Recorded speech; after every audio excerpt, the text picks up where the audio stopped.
Day 32 of walking around the whole of Cornwall and the Isles of Scilly. I packed down my tent from the campsite on Briar and headed off in the rain onto the boat to the last island left to walk around on the trip, St Agnes. The boat took around an hour as it stopped at 2 other islands first, but I wasn't complaining as the views on the boat were unbeatable. Eventually though, I landed at St Agnes and started heading along the coast. St Agnes is actually connected to the unofficial 6th inhabited island of Scilly called Gugh, so after crossing the sandbar I started walking around there first. There are only 2 houses on the small island of Gugh, and not a lot else except from plenty of plants and wildlife, which had its positives as I admired the views around.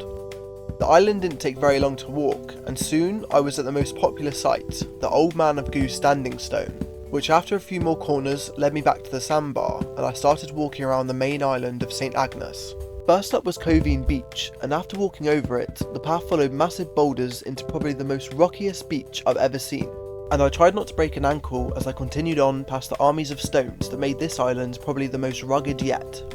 St Agnes is the most southerly community in Britain, and I was heading towards an ice cream shop that everyone here said did the best ice cream in the world, as I continued on through the mix of forest and rocky coastline, and the odd cow as well.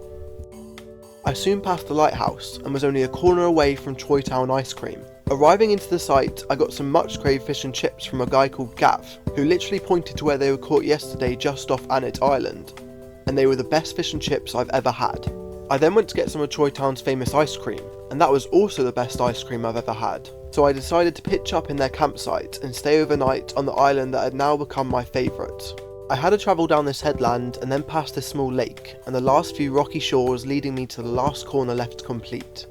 Soon enough, I could see where I started at the quay, and headed to the pub for a celebratory pint after completing the last island of the trip.